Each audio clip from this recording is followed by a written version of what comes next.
ஏன் கண்டுக்க மாட்டேன்றாங்கன்னு கொஞ்சம் யோசிங்க.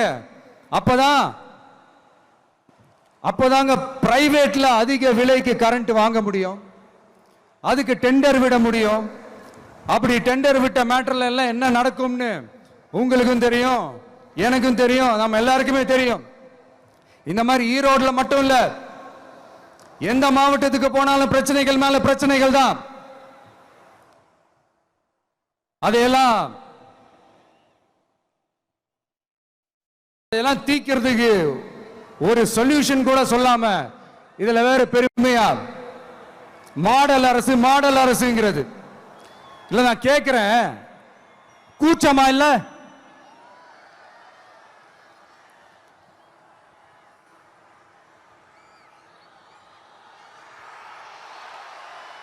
இதெல்லாம் கேட்டா அப்படியே நம்ம பக்கம் யூட்டர்ன் அடிச்சு வந்துருவாங்க.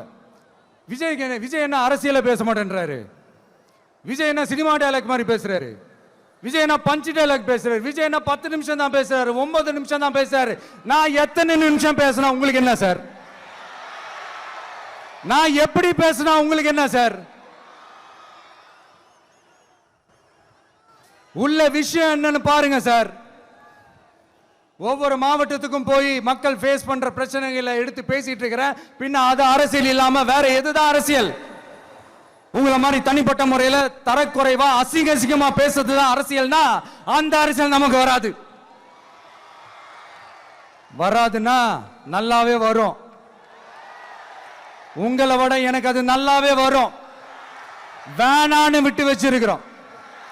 அப்புறம் உங்களுக்கு நமக்கு என்ன வித்தியாசம்? காஞ்சிபுரத்தில் நாம பேசும்போது இந்த மாதிரி உங்களால் அமைக்கப்பட போற ஆட்சியில நம்ம ஆட்சிக்கு வந்த உடனே என்னெல்லாம் செய்ய போறோம்ன்றது சிலது சொன்னோம். அதையெல்லாம் தப்பா புரிஞ்சுக்கிட்டு இப்போ சொல்றேன், விளக்கமா சொல்றேன், நான் சலுகைகளுக்கு எதிரானவன் கிடையாது. மக்களுக்கான சலுகைகளை இலவசம்னு சொல்லி அசிங்கப்படுத்துறதுல எனக்கு உடன்பாடு கிடையாது.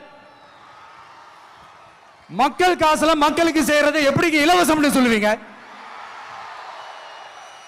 அப்படியே செஞ்சிட்டாலும் ஓசில போறேன்னு சொல்லி அசிங்கப்படுத்துறீங்க. என்ன கேட்கறதுக்கு ஆள் இல்லைன்னு நினைச்சீங்களா? மக்களுக்கு ஒண்ணுன்னா இந்த விஜய் வந்து நிப்பா, இந்த விஜய் வந்து கேள்வி கேட்பா.